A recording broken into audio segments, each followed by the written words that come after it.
आज मैं उनके सम्मान में कहना चाहता हूं कि घोर अंधकार है, घोर अंधकार है, प्रकाश मांगता है देश, पतझड़ छाया मधुमास मांगता है देश, कुर्बानियों का एहसास मांगता है देश। अब पूरा देश अखिलेश यादव को मांगता है देश। इसलिए मैं कहना चाहता हूं। हेलो, बहुत बहुत धन्यवाद। हेलो, इस चुनावी जनसभा के हमारे अध्यक्ष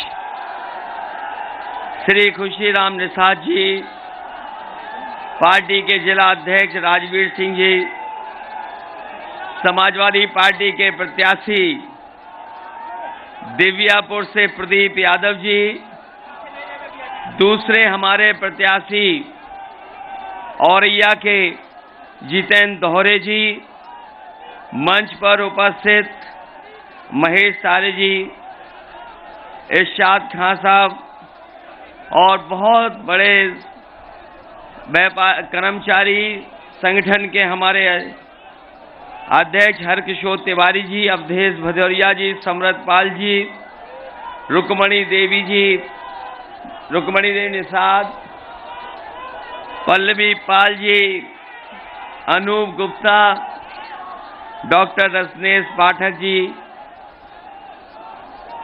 अतर सिंह नायक जी, अनिल पाल, अमित यादव, ओम प्रकाश जी और बहुत बड़ी संख्या में हमारे पार्टी के नेता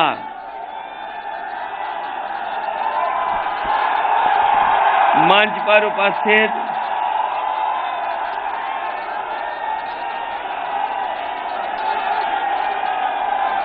बड़ी संख्या में नेता जिनके मैं नाम नहीं ले पा रहा हूं, सभी हमारे नेता, पार्टी के संगठन के सभी पदाधिकारी, समाजवादी पार्टी के साथ जिन दलों का गठबंधन है, उस गठबंधन के सभी नेता पदाधिकारी, कार्यक्रम में उपस्थित बड़ी संख्या में हमारे आदरणीय बुजुर्ग, किसान भाई, माताएं, बहनें, नौजवान साथी, पत्रकार बंधुओं, मैं सबसे पहले आप सबका धन्यवाद और आभार प्रकट करता हूं।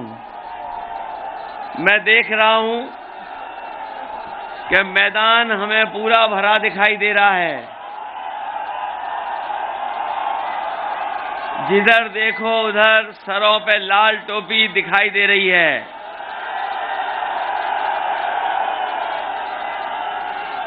और जिस तरह का माहौल उत्तर प्रदेश का बना है, जिस तरह का माहौल और जिस तरीके से जनता ने समर्थन दिया है, पहले चरण से ही भारतीय जनता पार्टी का सफाया होना शुरू हो गया है। दूसरे चरण की भी खबरें मिल गई होंगी आपको कि दूसरे चरण में भी भारतीय जनता पार्टी का सफाया हुआ है। जो लोग गर्मी निकाल रहे थे,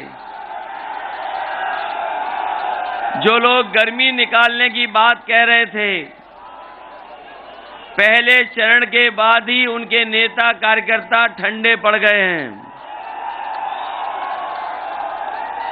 और अभी जब मैं बुंदेलखंड गया और वहां का जन समर्थन देखा, हमीरपुर का, झांसी का, महोबा का, वो जो जन समर्थन दिखाई दिया, उसके बाद भारतीय जनता पार्टी के नेता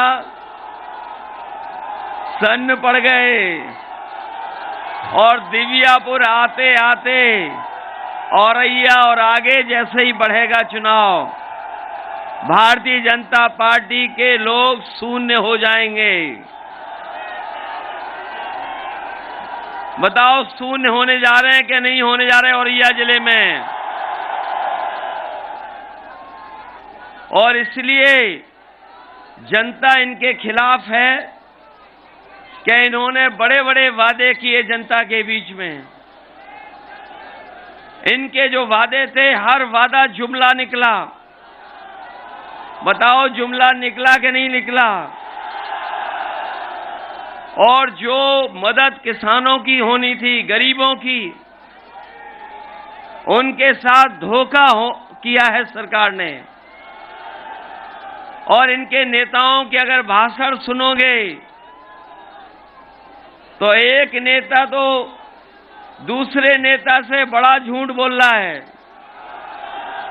इनके जो छोटे नेता हैं वो छोटा झूठ बोल रहे हैं, और जो बड़े नेता हैं वो बड़ा झूठ बोल रहे हैं, और जो सबसे बड़े वाले हैं वो सबसे बड़ा झूठ बोल रहे हैं।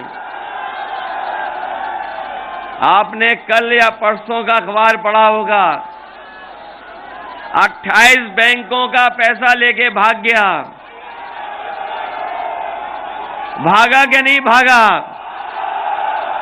और अभी एक दो नहीं है, पहले भी भागे थे और भी भागने वाले हैं। आज जब मैं आपके बीच में आया हूं तो जिसने मंत्री पुत्र जिसने गाड़ी से किसानों को कुचला था उसको जमानत मिल गई। जो पैरवी सरकार को करनी चाहिए थी वो पैरवी नहीं हुई। एक अदालत से तो हो सकता है जमानत मिल गई हो, लेकिन बताओ ये जनता की अदालत है, उसे जमानत मिलनी चाहिए थी कि नहीं मिलनी चाहिए थी? लेकिन जिसे जमानत दिलवा दी है, हम समाजवादी लोग भरोसा दिलाते हैं कि सरकार बनने वाली है, ऐसी पैरवी होगी कि जिसने किसानों की जान ली वो तो जाएंगे जेल, लेकिन उनको पालने पोसने वालों को भी जेल भेजने का काम आने वाले समय में होगा। किसानों के सामने जो संकट पैदा हुआ है, आज किसी फसल की कीमत सरकार नहीं दे पा रही। यहां जितने लोग हैं सब किसान हैं, बताओ अगर किसी को धान की कीमत मिली हो तो बताओ। और खाद से लेकर के डीएपी किसी को नहीं मिल पाई, बोरी में से भी चोरी हो गई। इसीलिए हम अपनी जेब में एक लाल पोटली लेके चल रहे हैं।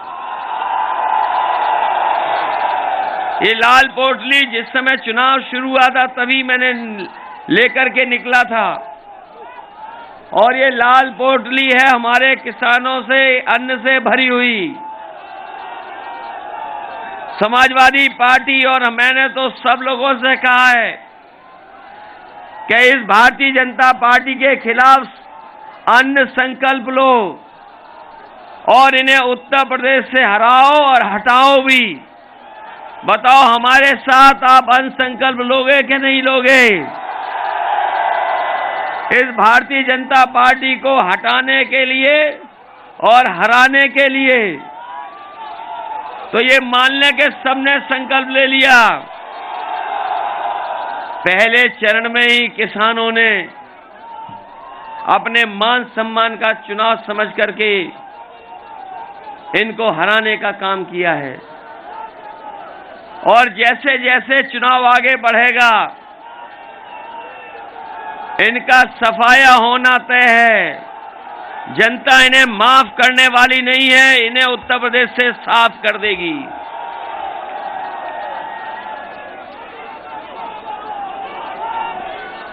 यहां आए होंगे गर्मी निकालने वाले नेता, औरैया होकर के गए हैं। उन्होंने लखनऊ में टैबलेट, कंप्यूटर और स्मार्टफोन बांटे थे। दिव्यापुर, औरैया और विधुना के किसी को मिली हो तो बता दो।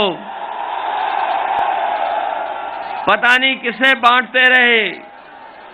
और अपने नौजवानों को मैं कह के जा रहा हूं कि जहां सरकार के 11 लाख पद खाली हैं, उन पदों को भर करके अपने नौजवानों को नौकरी रोजगार देने का काम करेंगे। और साथ ही साथ एक गर्मी निकालने वालों को हम कह करके जा रहे हैं, समाजवादी सरकार बनेगी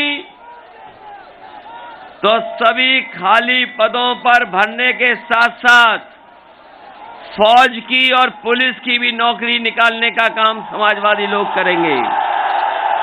इधर कोरोना की वजह से बहुत सारे लोगों की उम्र बढ़ गई है, उम्र की सीमा के ऊपर निकल गए हैं।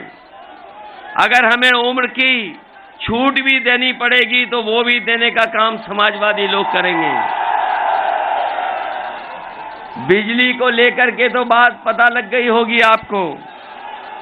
समाजवादी पार्टी ने अपना संकल्प पत्र जारी किया है और यहां जितने लोग हैं वो जानते होंगे कि नेताजी से लेकर के समाजवादी पार्टी और हम लोगों ने जब कभी भी कोई वादा जनता के बीच में किया होगा और अगर जनता ने मौका दिया होगा तो पूरा का पूरा घोषणा पत्र जनता के बीच में लागू करने का काम किया होगा। और समाजवादी पार्टी और नेताजी के बारे में तो यही कहा जाता है कि उनकी कथनी और करनी में कोई भेद नहीं है। इसलिए समाजवादी पार्टी ने तय किया है कि आने वाले समय में सरकार बनेगी तो 300 यूनिट बिजली फ्री होगी, किसी को बिल नहीं देना पड़ेगा। न केवल 300 यूनिट फ्री बिजली, हमारे किसानों को पहले जैसी सिंचाई माफ और बिजली से भी जो सिंचाई करते हैं उसका कोई बिल आपको नहीं देना पड़ेगा। बताओ बिजली महंगी हो गई कि नहीं हो गई? और जो डीजल पेट्रोल इनकी कीमतें कहां पहुंच गई? बीजेपी के लोग कहते थे हवाई चप्पल वाले हवाई जहाज में बैठेंगे, लेकिन गरीब की जेब से पैसा निकाल करके अमीरों की तिजोरी भरने का काम अगर किसी ने किया तो भारतीय जनता पार्टी ने किया है। इसलिए हम आपको भरोसा दिला जाए, चाहे मंडी ठीक करनी पड़े, खरीद केंद्र बढ़ाने पड़े, समाजवादी सरकार बनेगी तो अपने किसानों की एमएसपी पर हर फसल की खरीद करने का काम समाजवादी सरकार में होगा। अभी तक तो 500 रुपए दे रहे थे समाजवादी पेंशन, 500 रुपए, लेकिन पार्टी ने तय किया है कि सरकार बनेगी तो महीने के 1,500 और साल के 18,000 रुपए महिलाएं और हमारी गरीब परिवार उनकी मदद करने का काम करेंगे। ये हमारे बीएड टेट वाले लोग हैं, न जाने कितने दिनों से आंदोलन कर रहे थे। आंदोलन करते करते इनकी किसी ने सुनवाई नहीं की। समाजवादियों ने तय किया है कि सरकार बनने के बाद इनकी समस्या को समाधान करते हुए इन्हें नौकरी देने का काम भी समाजवादी लोग करेंगे।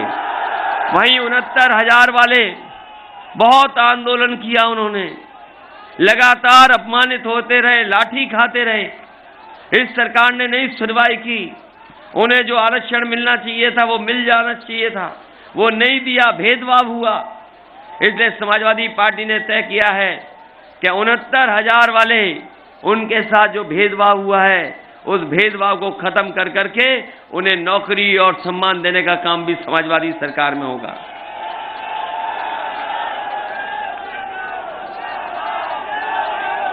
बहुत सी बातें हैं, हमारा संकल्प पत्र है, ये मैनिफेस्टो है हमारा, और इसमें क्या क्या करना है आने वाले समय में वो सब लिख दिया है।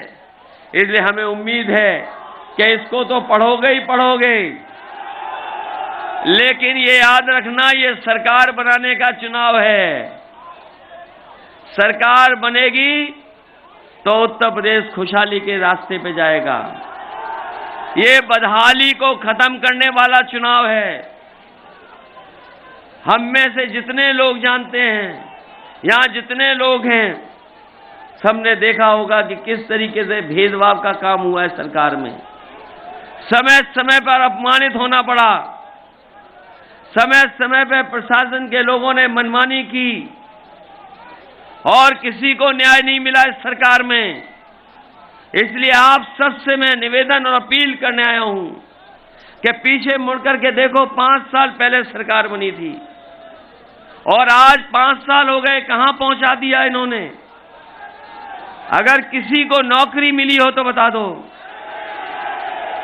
जो काम समाजवादियों के सरकार में हुए वो काम वैसे ही रुक गए, आगे नहीं बढ़ पाए। ये बुंदेलखंड एक्सप्रेस वे न जाने कितने दिनों से बना रहे हैं, 5 साल हो गए, अभी भी नहीं बन पाया। एक बिजली का कारखाना नहीं लगाया, केवल बिजली के बिल ज्यादा दे दिए। और जब बिजली का बिल आता होगा तो हमारे गरीबों को करंट लग जाता होगा, इतना बिजली का बिल आ रहा है। जो जानवरों की समस्या का समाधान करने के लिए भरोसा दिलाया, वो कहां समस्या का समाधान हो पाया। न केवल समाधान ढूंढना चाहिए था सरकार को, बल्कि हमारे किसानों की खेती भी बचानी थी।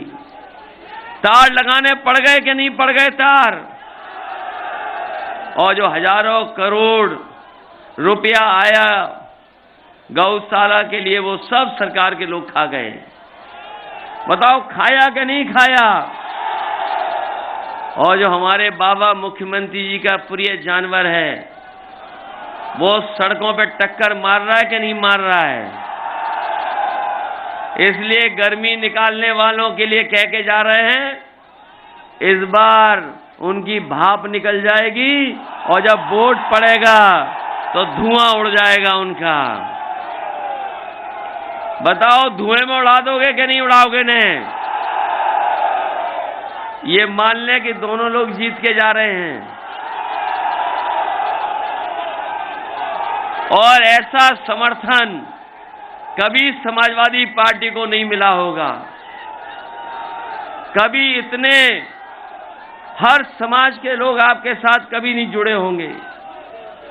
पहली बार है कि हर समाज के लोग आपके साथ जुड़ गए हैं। हर समाज के लोग आपकी मदद करना चाहते हैं, क्योंकि समाजवादी सरकार थी तो बिना भेदभाव के काम हो रहा था। ये जो एम्बुलेंस सड़कों पे दिख रही हैं, ये अगर किसी ने दी हैं तो समाजवादी सरकार की देन है, जिसकी वजह से गरीबों के घर पर एम्बुलेंस पहुंच करके उन्हें अस्पताल तक ले जाने का काम होता है। समाजवादी सरकार बनेगी तो न केवल एम्बुलेंस को बढ़ाएंगे, बल्कि हमारे गरीबों का और गंभीर से गंभीर बीमारी के इलाज के लिए हमें सरकार से कोई मदद करनी पड़ेगी तो मदद करेंगे। गरीब को एक भी पैसा इलाज के लिए नहीं खर्च करना पड़ेगा। ये जो पुलिस को 100 नंबर दी थी, ये इसलिए गाड़ी दी गई थी कि अगर खेतों में, गांव में कहीं झगड़ा हो जाए तो गरीब फोन मिलाए और पुलिस उसकी मदद के लिए पहुंच जाए। थाने में न जाना पड़े किसी को, इसलिए 100 नंबर व्यवस्था दी थी। लेकिन हमारे बाबा मुख्यमंत्री ने 100 नंबर का 112 कर दिया, और जैसे 112 हुई हमारी पुलिस को भी इन्होंने कबाड़ा कर दिया। कानून व्यवस्था को ठीक करने के लिए अगर 100 नंबर वाली गाड़ी हमें बढ़ानी पड़ी तो बढ़ाने का काम करेंगे, जिससे हमारे गरीब और किसान के ऊपर कभी संकट ना आए और अन्याय ना हो पाए। हम तो कह के जा रहे हैं कि जिन्हें कानून व्यवस्था हाथ में लेनी है, कानून को नहीं मानना है, वो समाजवादी पार्टी को वोट ना दें। जिन्हें गरीब पर अन्याय करना है, वो समाजवादी पार्टी को वोट ना दें। क्योंकि इधर हमारे बाबा जी सबसे ज्यादा आरोप लगा रहे हैं, लेकिन इनकी सरकार के बारे में भी मुड़ के देखो। बताओ आईपीएस फरार है कि नहीं है। आईपीएस फरार है, और एक व्यापारी को वसूली के नाम पर पुलिस ने इतना पीटा कि उसकी जान चली गई। बताओ व्यापारी की जान गई थी कि नहीं गई। और आपने देखा है लखीमपुर जैसी घटना दुनिया में नहीं हुई होगी कि जहां किसान शांतिपूर्ण ढंग से अपना आंदोलन कर रहे हों और जीप आकर के कुचल के चली जाए। न केवल किसानों की जान गई है, वहां पर किसानों के साथ अन्याय भी हुआ है। अगर कहीं देश में ऐसी कहीं घटना हुई हो तो बता दो हमें। और हमारे बाबा मुख्यमंत्री इसलिए कानून व्यवस्था के बारे में ज्यादा चर्चा करते हैं क्योंकि जब वो सुबह उठते हैं और शीशे को देखते हैं, जो उन्हें दिखाई देता है उसी के बारे में सुबह से लेकर के शाम तक वही चर्चा करते हैं। बताओ, देश में कोई मुख्यमंत्री है जिसके ऊपर इतने मुकदमे रहे हों? ये पहले मुख्यमंत्री थे जिन्होंने अपने भी मुकदमे वापस लिए। इसलिए नए उत्तर प्रदेश को बनाने के लिए हम आपसे मदद मांगने आए हैं, सहयोग मांगने आए हैं। ये सरकार बनाने का चुनाव है कि नहीं है? और अगर आप चाहते हो कि उत्तर प्रदेश में एक्सप्रेसवे जैसी चीजें बने, आप अगर चाहते हो कि अस्पताल से लेकर के एम्बुलेंस की व्यवस्था सुधर जाए, अगर आप चाहते हैं कि पढ़ने के लिए नौजवानों को आगे बढ़ाने के लिए नौकरी के साथ साथ आज के समय पर जैसी पढ़ाई की जरूरत है, अगर लैपटॉप भी देना पड़े तो देंगे। और अगर हमें संस्था बना करके अपने नौजवानों को ट्रेनिंग दे करके उन्हें अच्छे रोजगार और नौकरी देने का काम करना पड़ेगा तो हम लोग करने का काम करेंगे। मुझे याद है कि बंबई में मुझसे बड़े बड़े उद्योगपति मिले थे और वो चाहते थे कि आपके यहां पर भी हम प्लास्टिक सिटी बना दें कि इधर जिस तरीके से प्लास्टिक के सामान का बाजार बढ़ा है, प्लास्टिक का दाना होने के बाद भी यहां पर एक भी कारखाना नहीं लग पाया है और कारखाना नहीं लगा उसकी वजह से हमारे तमाम लोगों को जिन्हें नौकरी और रोजगार मिल जाता वो नहीं मिल पाया है। आखिरी समय पर हम लोगों ने शुरू किया था प्लास्टिक सिटी बनाना, लेकिन हम आपको भरोसा दिला के जा रहे हैं, जो काम शुरू किया था इस बार सरकार बनेगी तो पहले दिन से ही प्लास्टिक सिटी को बना करके यहां पर कारखाना उद्योग लगा करके अपने नौजवानों को नौकरी रोजगार देने का काम होगा। और मैं कहना चाहता हूं कि हमें कोई भी सब्सिडी देनी पड़ेगी और अगर हमें विशेष उनके लिए सहयोग देना पड़ेगा तो सरकार के नियमों को बना करके उनकी मदद करने का काम करेंगे, जिससे यहां पर प्लास्टिक सिटी बन करके तैयार हो जाए। जो सामान दूर से आता है वो सामान यहीं से पूरे उत्तर प्रदेश और देश के बाजार में जाने का काम हो। हमारे तमाम बंजारे समाज के लोग हैं, नायक समाज के लोग, और मैं देख रहा हूं बीन दिखा के हमारे सपेरे भी हमें याद दिला रहे हैं। हमने बंजारा समाज के और अपने सपेरे समाज के लोग जो समाज के सबसे गरीब लोग हैं, यहां से शुरुआत कर करके अगर हमें लोहिया आवास जो 3,45,000 का दे रहे थे, अगर आवास से लेकर के पेंशन या और कोई सुविधा देनी पड़ेगी तो सबसे पहले अपने इन समाज के लोगों को देने का काम समाज सरकार में होगा।